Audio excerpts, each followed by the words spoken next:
Welcome back to another episode of Sailing into the Mystic. In our last episode, we had another great sail with the family and had some more fun with the reposado and took our chain out for inspection and repairs. Okay, this time Tim's going up to the top of the mast. Way up there. And in the bosun's chair.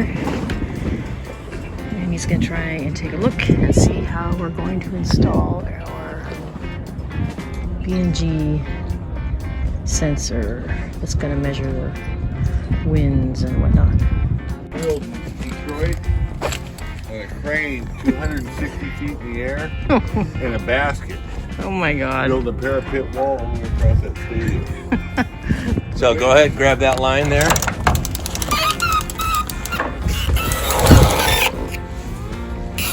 So that's the down.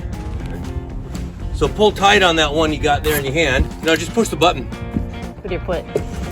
There you go. We were ready to see if we could get Tim up the mast this time.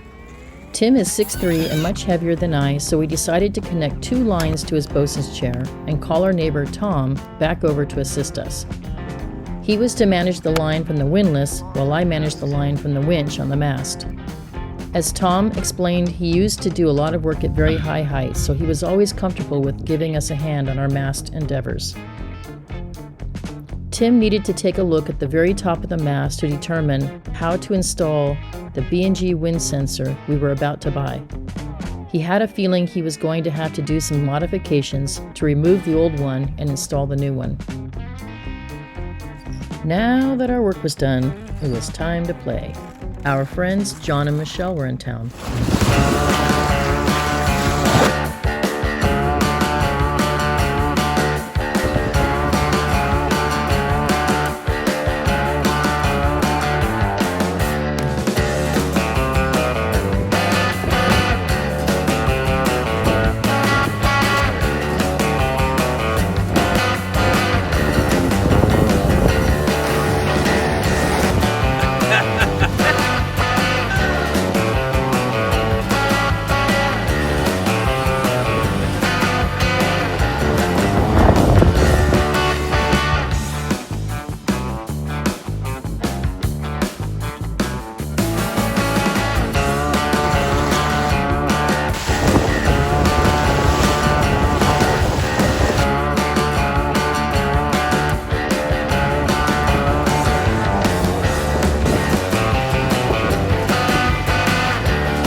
Before the fun was over, a group of sea lions surfaced and swam across our bow. We have never seen this before, but we know that San Diego is home to both the Pacific Harbor seal and the California sea lion. These were sea lions because they were traveling together in a group and they are known to be social.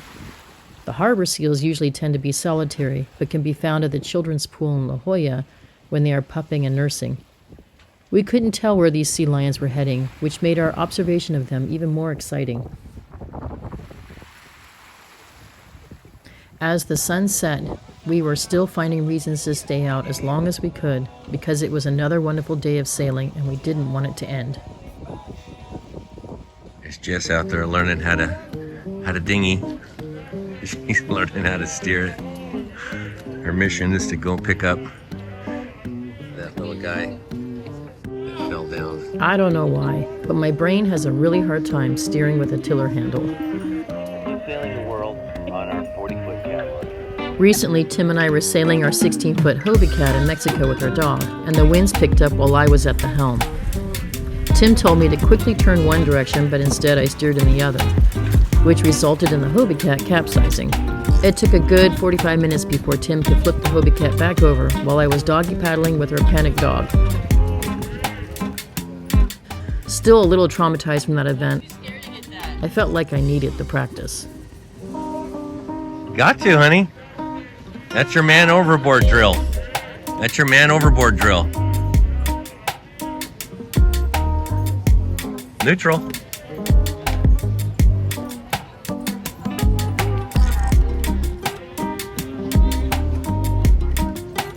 There you go.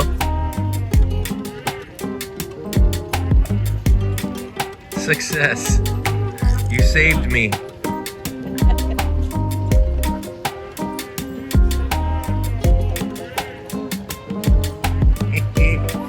Don't crash, honey. I'm gonna. Don't.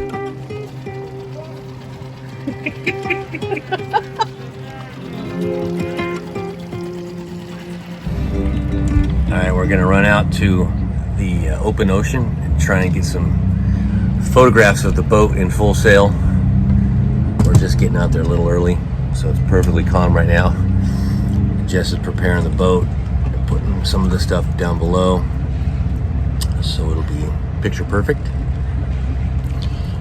And she's gonna be in the dinghy trying to take pictures, taking pictures while we set up the boat certain ways and for a picture. And I'd like to have good wind to have both sails in full bloom and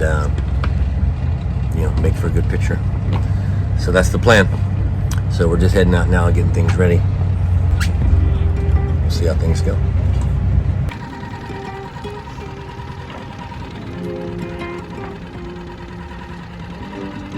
We have been wanting to capture an image of the Mystic sailing through the fog, and this morning promised to be a great morning to do that with the marine layer rolling into the bay.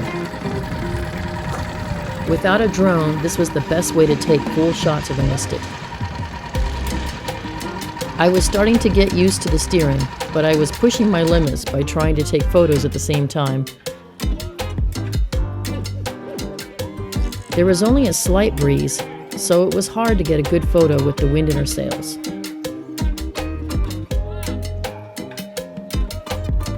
The fog didn't really stick around for long, so we gave up on that adventure and decided to go play out in the ocean. Coast Guard just called out a ship or a boat, a 50-foot ketch, which is a 2-masted sailing rig, is sunk out here just about 2 miles from where we are right now. So we're gonna go and see if we can raise the ship back up and get her sailing again. Rescue everybody on it. Right. So we'll take a look. Somewhere off out over there. We're gonna go see what we can see. All right, we have found the boat. It's just a mast sticking out right now. Straight ahead. We're gonna go check it out. It's kind of in about 18 feet deep water. There it is. I think I see some color. Laying over on its side. It's sad. Don't know what happened. Maybe broke loose or something. It was a creepy feeling to see that boat sunk, and it was a reminder of how vulnerable our boat can be if we don't anchor correctly, keep up with the maintenance, or pay attention to extreme weather conditions. This area is out in front of Coronado Island, which faces the ocean. The skull and crossbones marks the spot where the sunken boat was, and you can see to the left on the map there is an area designated for free anchorage. We have noticed that this can be a great anchorage when the weather is of no concern because the rock jetty marked by blue axes creates nice, calm waters there. However, if a storm rolls in from the south or west, the boats anchored there are exposed by the ocean and are in the direct line of fire. We have seen many boats washed up on shore on Coronado Island after Mother Nature has spoken her piece.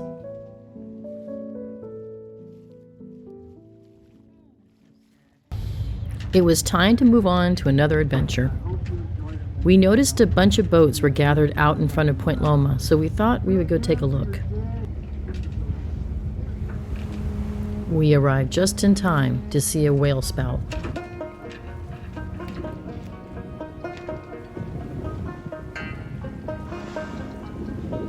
December to April is the best time to see gray whales off of San Diego because that is when they are on their 10,000-mile journey from Alaska to Baja, where the females give birth to their calves.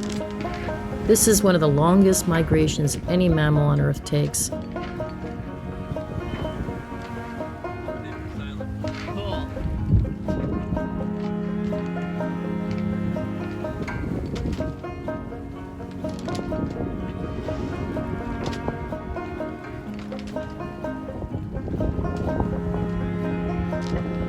We have personally seen the gray whales in Baja during our family camping trips in Conception Bay. Right in front of us. But we hadn't yet seen them here in San Diego.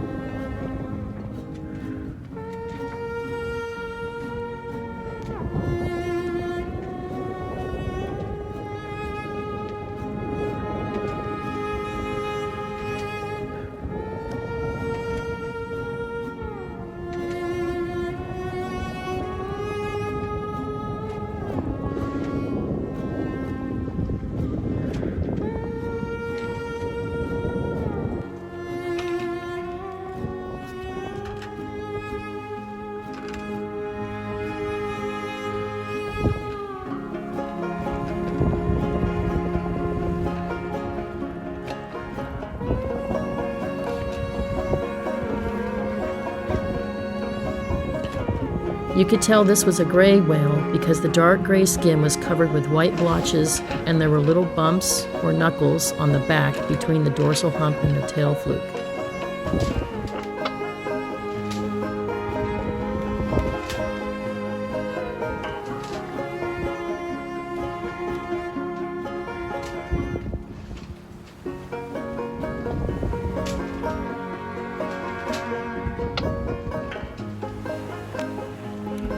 Gray whales generally travel alone or in pods of 2 or 3, and it appeared to us that there was one larger whale and one smaller whale diving up and down, basically in the same spot.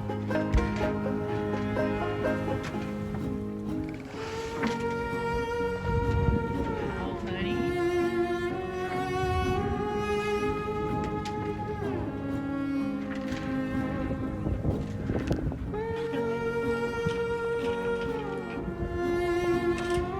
Little one. We just floated along with the sails down and an engine off to prevent any noise disturbance.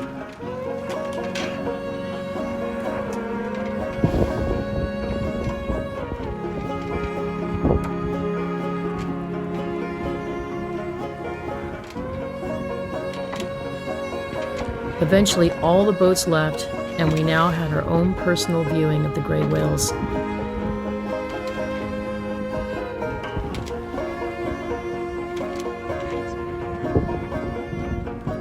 Oh, look. Look. Oh, wow. That's so pretty.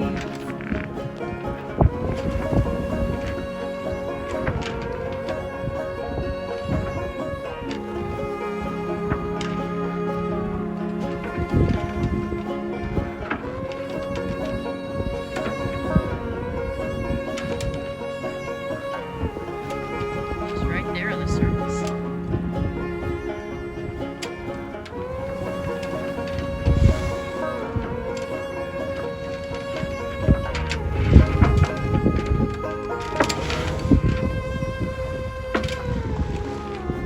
It was beautiful to watch, and we felt so fortunate.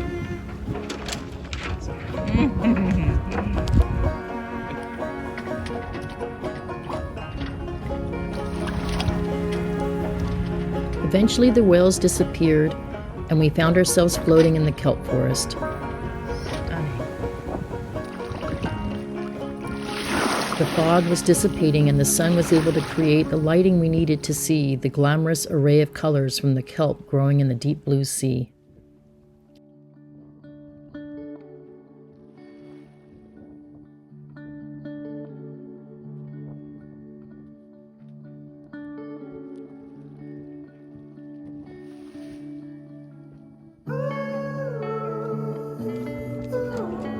Growing up in California means you get used to the big piles of kelp that wash up onto the beaches.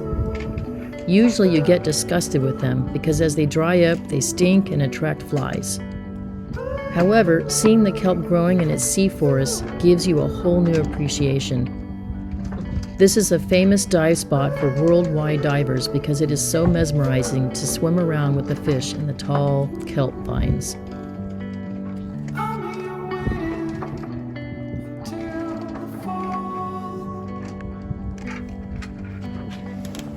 Just lost her hat off the sailboat. It's her favorite hat. So we're right in the kelp beds right now. So she's got a row over there.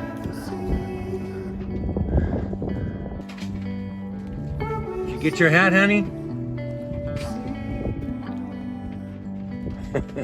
The canopy from the kelp forest was so thick that my hat didn't even sink. Yeah.